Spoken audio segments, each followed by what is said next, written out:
Hello, and welcome to Real Film Snobs. I'm Angela Yeager. I'm pleased to have with me back again on the show, Caitlin Stow. Welcome to the show again, Caitlin.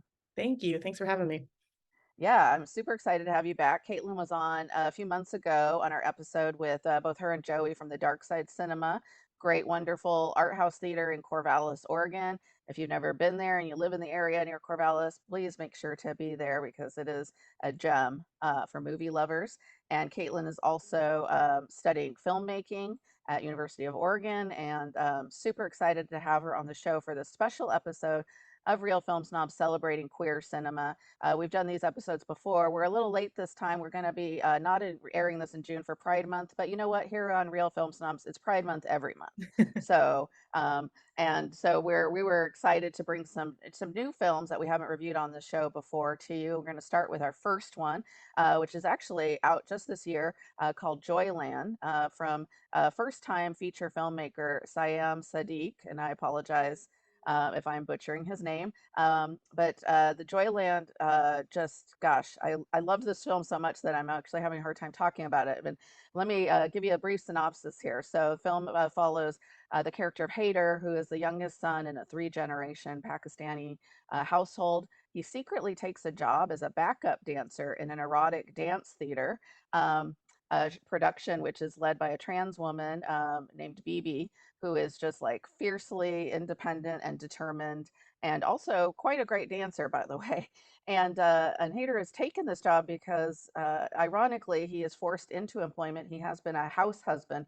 His wife has been the primary earner, but the father of the household, the patriarch of the family, as well as his older brother, insists that Hader should be the one to go to work, and his wife, who really actually wants to be the one working, is forced back into the household to take care of her sister-in-law's four children. So there's multiple generations in the household and a lot going on in this film. The amount of complexity that they managed to fit in into a little over 2 hours is pretty amazing to me. Especially when you think like the average Marvel movie these days is like 3 hours and has almost no plot. And this film packs so much into a 2 hour time frame. I loved the characters in this film, and that I did not know where it was going. Everyone was sort of completely unique in their own characterization and yet very familiar to many of us.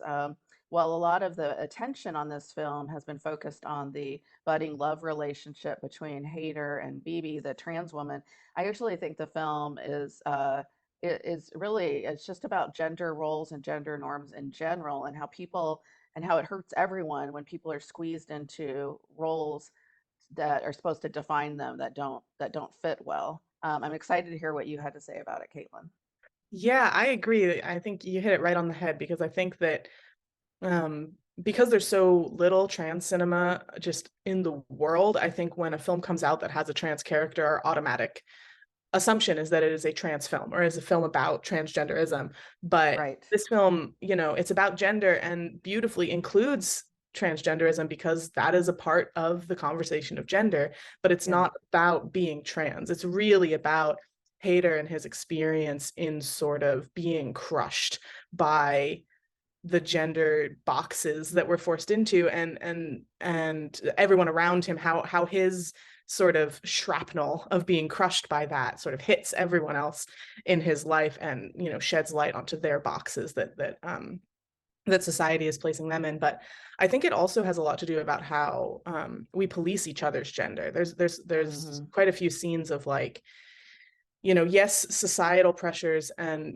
pressures from on high are part of it, but what really upholds the gender norms in this film are not, you know, policies or governments, although they of course have an influence. It's the interpersonal relationships. It's other people at the same level as Hader in his life policing his Right. gender, and he in turn turns around and polices other people's gender. And so yeah, it's really about how we uphold these oppressive boxes and place them on each other, you know, even as they're crushing us. So it's, yeah, it's really a Yeah. beautiful exploration in that And sense. also Yeah. beautifully shot. I'm curious Yeah. to think what Oh you thought of wow. the cinematography. I just was, again, for a feature film, the confidence Yeah. of the filmmaking here I thought was astounding. Yeah. Just some gorgeous scenes, from Hader riding on his bike with, of course, that giant life-size cutout of BB at night. Some of the night sequences are beautiful. Some of the scenes of Hader's wife, is one of my favorite characters in the movie. I'm Yeah. probably going to butcher the pronunciation of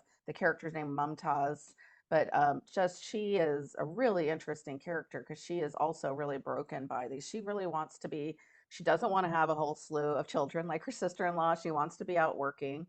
Um, and there's also some explorations of her own sexuality at different points in the film as she's kind of watching, a man in the alley, and it's arousing her into thinking about things. And it's really interesting, the amount of eroticism in this film, and including in the dance sequences, Mhm. really surprised me actually.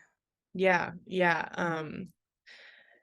Yeah, and I also I really love the I mean the acting is beautiful. That all the performances are just like spot on, stunning, but I really appreciate the pacing, which I think is really impressive for a first time filmmaker, that like the conversations, there's a lot of time in the conversations between sentences, you know, like as the characters are talking to each other, there's just a lot of space for thinking, and it adds to that like real anxiety, because these, you know, especially between Hader and BB, they're having these very complex conversations about their relationship and about, you know, how their two genders are going to be in a relationship together. And it feels like Hader is actually wrestling with what she's saying in real time, which I think is very rare in film, that you can, it's like you can actually feel, if you were there, like it would take you that long to respond, because you're just like the gears are just turning. And I just thought that was so impressive in performance and directing, that they really make it feel like,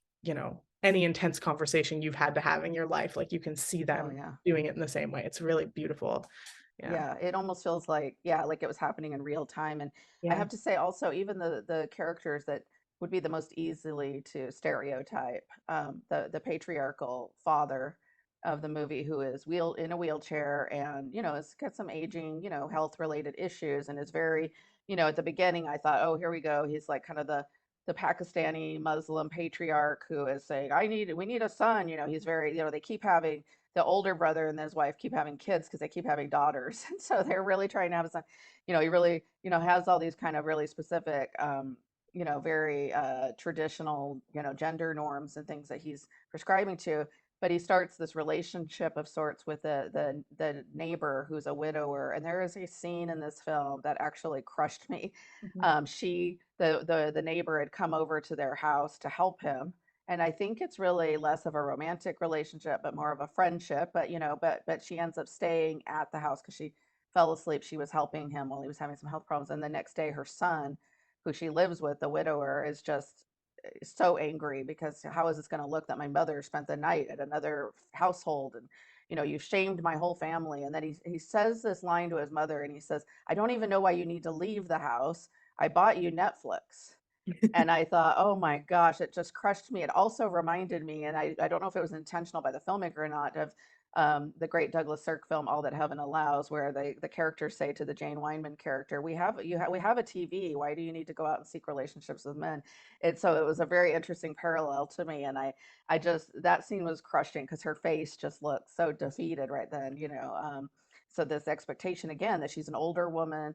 She's a widower, so she no longer has a husband. And she even says, I know I'm not useful anymore, but I could be useful in this household. I can help him. And they're just like, no, not acceptable. So, yeah, the fact that so many of the characters are given so much room and it's not just Hader. Really, if anything, towards the end of the film, I thought it was focused more on the women, particularly the Hader's wife and the sister-in-law, and of course they have the great sequence at Joyland, which is like an amusement park, which is where the name of the movie comes from. So this is a four-star movie for me. This could be a good entry for being one of my favorite films of the year. So you want to move on to the next film? I think it's your pick. Yeah, so I chose Parting Glances as my first. I think that was the first one to come up. I chose Parting Yeah. Glances, which is a film from 1986. It's directed by Bill Sherwood. It's one of my favorite films of all time. I love it dearly. And it's a very early entry from Steve Buscemi. So if you're a Steve Buscemi fan, this is a good one to put on your list. But this follows Michael, played by Richard Ganong, I think is how you say that. And he is a 28-year-old gay man living in the city with his 6-year partner of 6 years, Robert, played by John Bolger. And Robert has gotten a 2-year-long job in Africa that he's leaving for. And so this film kind of follows just 24 hours of their last day together before Robert leaves for Africa. And so it's, they have some tensions in their relationship that they're working through, and those sort of come out in the anxiety of Robert leaving, but sort of swirling around them as they're sort of just having this last night together is the AIDS epidemic. And that's highlighted by Michael's best friend, Nick, played by Steve Buscemi, who is dying of AIDS. And so the plot itself is actually pretty simple. Michael and Robert kind of go to a couple different goodbye parties, and then the next day you sort of see a little bit of Michael's beginning of Michael's life as after Robert's left. But yeah, so it's quite simple, but it allows for room to just have these discussions about just sort of life as gay people in 1986. And it's sort of an upwardly mobile community of sort of artist academic types just sort of hanging out and discussing life. And because it's the 80s, part of discussing life is discussing AIDS. And Nick, played by Steve Buscemi, his character is really really complicated and really beautiful, and sort of wrestling with his impending death in a bit of a like ironic kind of cold way that's very interesting to view. But yeah, I think my favorite thing about this is that it is about the AIDS epidemic, and it is about the death of so many people, but it's not melodramatic. It's not a lot of screaming and crying and confrontation. It's really very natural, and the people feel real, and it just feels like you're watching real people on one night of their life um just dealing with it, just dealing with the fact that they're living through this epidemic and finding joy wherever they can within that. And I think it's just beautiful. This is also a first feature and only feature, unfortunately, by Bill Sherwood, because he died of AIDS just a few years after this and was not able to make any other films. So you can Oh, definitely really? feel the I didn't know that. yeah, you can feel the personal relationship to this film from the director. It's just a gorgeous piece. Well, Yeah. one of the things I really liked about it, because obviously there's been a lot of films focused on gay characters that revolve around AIDS, and it's actually some of my gay friends, it's actually one of their pet peeves. Like every movie has to be like Yeah. tragic, right? Like someone has to die or have AIDS or be a drug addict or whatever.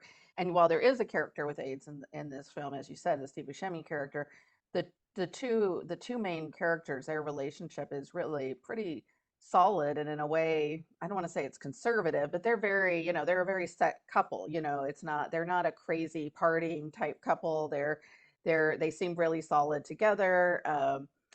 They have this friend who is, and I do think that the writing is what really helps, and Steve Buscemi's performance is what takes it out of, like you said, that melodramatic, he's wasting away, the very melodramatic, AIDS story. His character's handling it with a lot of irony and, yes, anger. And and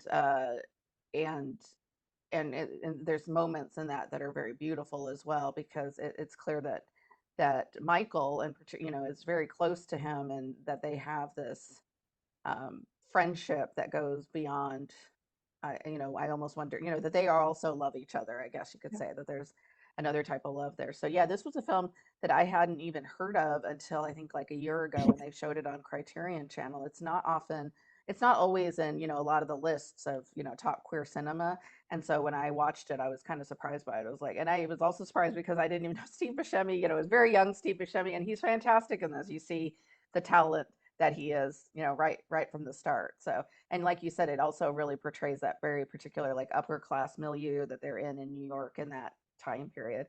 I don't know how this ended up happening, but we ended up picking three movies, all from the 80s, actually, all from like 1986, 87, basically.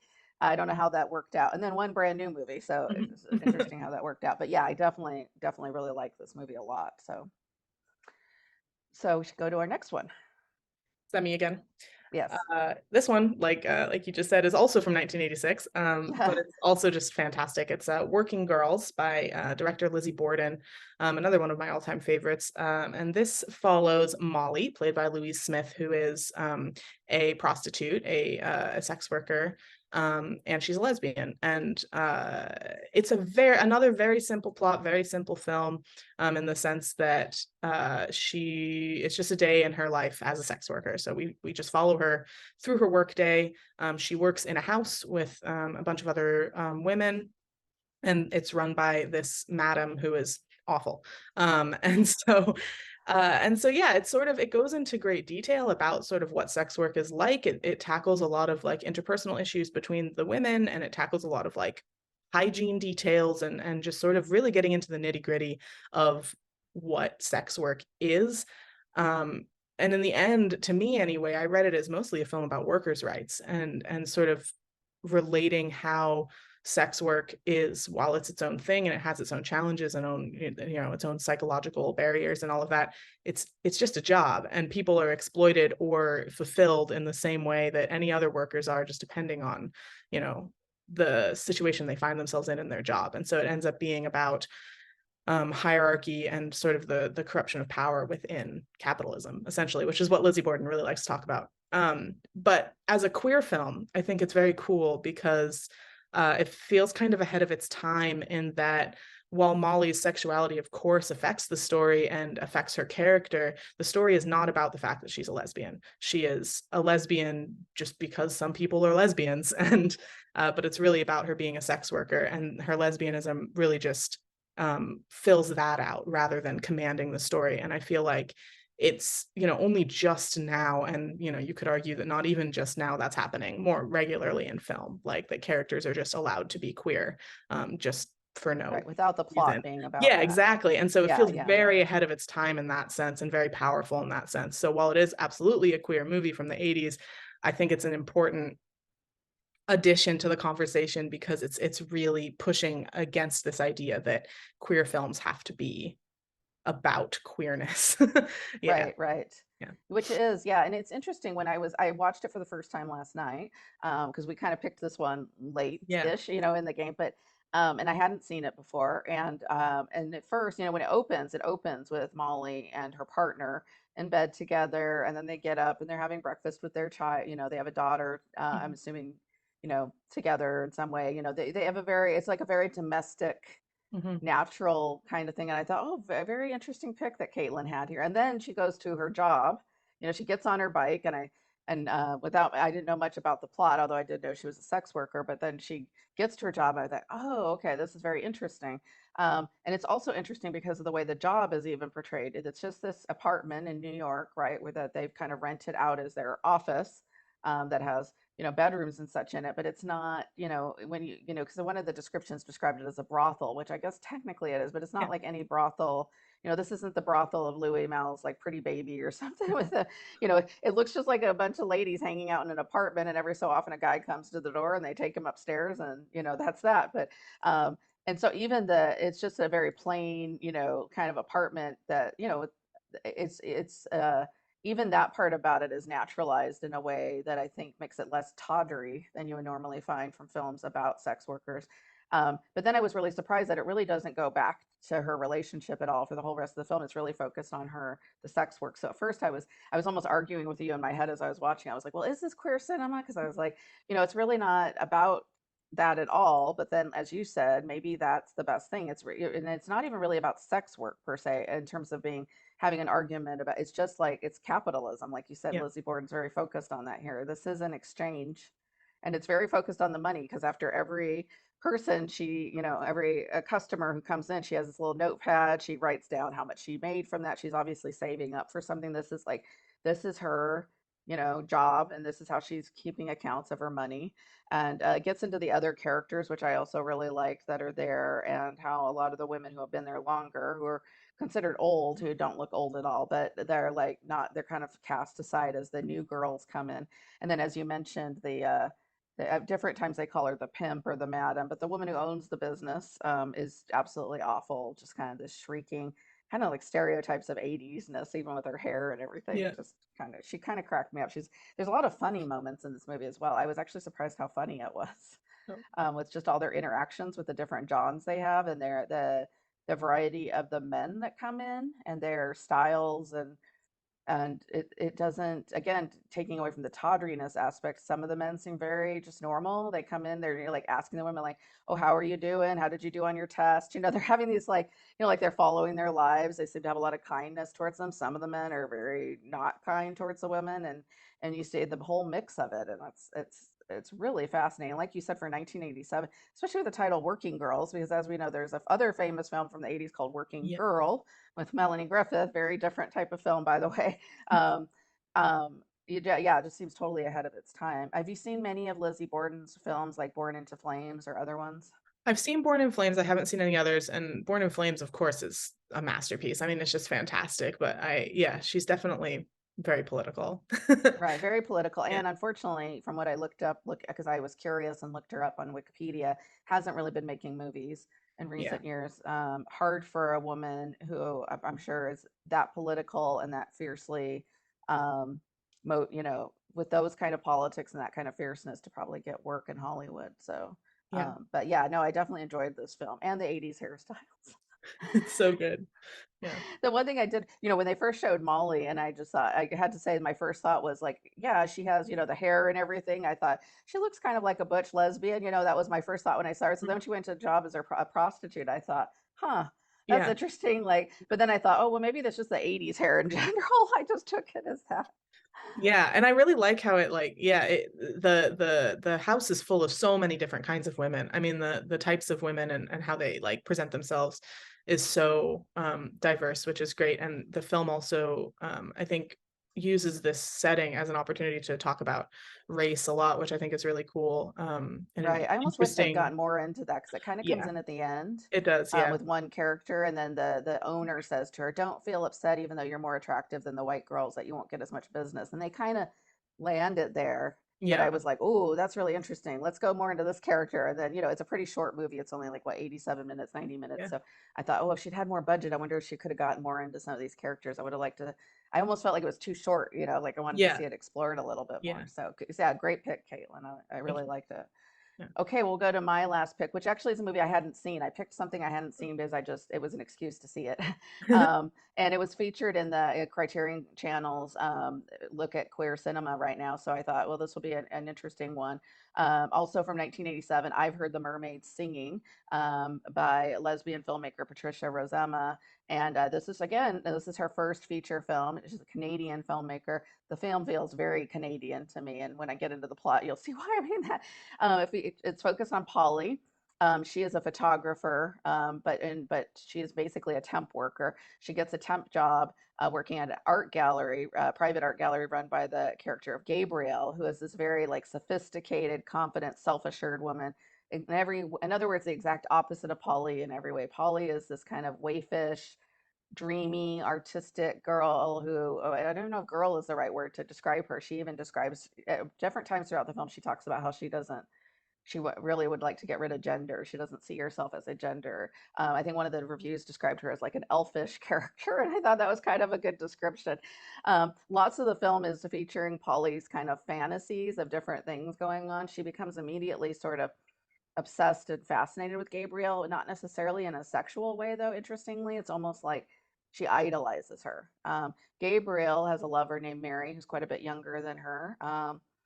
who is an artist. And so there, I don't want to give away the plot too much because I didn't know where it was going. And there's kind of some interesting some interesting plays on, you know, deception and things going on in the art world, and some of the directors kind of critiques of this high-end art world.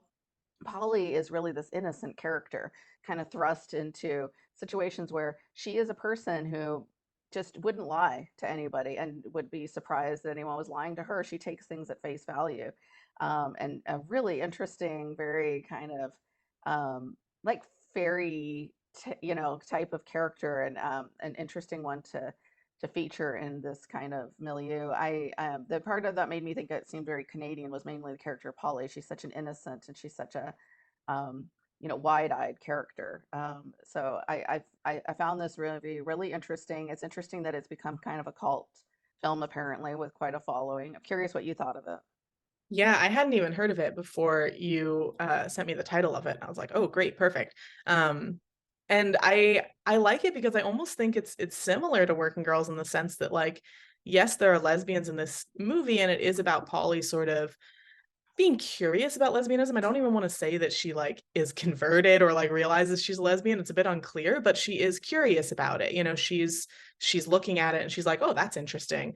And but I think the movie itself, while that's an aspect of it, has a lot more to say about art than it does about like queerness, in a beautiful way. I love its perspective on art and just sort of looking at like confidence in art and how confidence is built up or broken down. But there's, again, I don't want to spoil the plot because it is fun to discover it, but there is a certain way that art is presented visually that I think is just stunning and so clever and so interesting, Hmm. and basically gives this theme across of like there's no such thing as good art. Like good art doesn't exist. It's, you know, it's all about like our own emotions, our own connections, and our own like love for one another that creates good art. And I think that's really beautiful. And so I think that was my favorite thing about it. It's one of my favorite films that I've seen that is about art and Uh-huh. how we look at art and how we, you know, respect each other's art. And yeah, so it's really lovely there. And just it actually reminded me, just in sort of atmosphere, a little bit of The Watermelon Woman. And Uh-huh. Yeah, I could see that for sure. yeah, just sort of like this very like perspective driven, like sort of quirky look at like a very specific art scene in the city. Yeah, and But I it's don't know, it all just from yeah, Polly's perspective, just like in yeah, Watermelon Woman, it's all from Cheryl's perspective, right? And yeah, she's got the voiceover narration, and yeah, exactly. you know, Watermelon Woman's a little bit more, you know, or is a lot more kind of um, in your face with its It's a queerness little in more this. And grounded, like you yeah. said, Polly is almost asexual, I'd say. I mean, I don't want Yeah, to say she is asexual, but whereas Gabriel and Mary, you know, they are, you know, lovers, but it's not, like you said, not about that. It's yeah, really about this idea of art. And Polly herself is a photographer, and we get to see her pictures. A lot of them are really interesting. But then there's a scene where she's really crushed when she gets some criticism of her photography. Again, getting back to that perspective of art. And then the ending I thought was very interesting and very ambiguous. yeah, Um, so also, you know, not clear a lot of times because so much in Polly's head is fantastical. What actually happened at the end, we don't really know. yeah, But yeah, I enjoyed it, and I find it. You know, Patricia Rozema did go on to direct some other films, and she continues to work in TV, where a lot of female filmmakers have gone to go have end up going. But at least she's continued to work, which is great. And of course, funded by the Canadian government. God bless them. You know, they continue to fund these quirky little movies. So yeah, it was one I hadn't seen either. I just thought it'd be fun to watch something different. mhm, So we're out of time, but thank you, Caitlin. It was a great episode. Great to explore some different films that maybe people haven't heard of. All of the films we talked about are available on different streaming channels. As always, check us out on our YouTube channel. Hit that bell and subscribe so you get updates on our future episodes. We're on Facebook, CC Media in Salem, Scan TV in Silverton, Corvallis Access Media, KMUZ Radio, KMWV Radio. As always, thank you to the great Brad Wortman for taping, and thank you to Caitlin for guest hosting today. Always love to have you on, Caitlin. Thank you very much. Have a great day and great movies.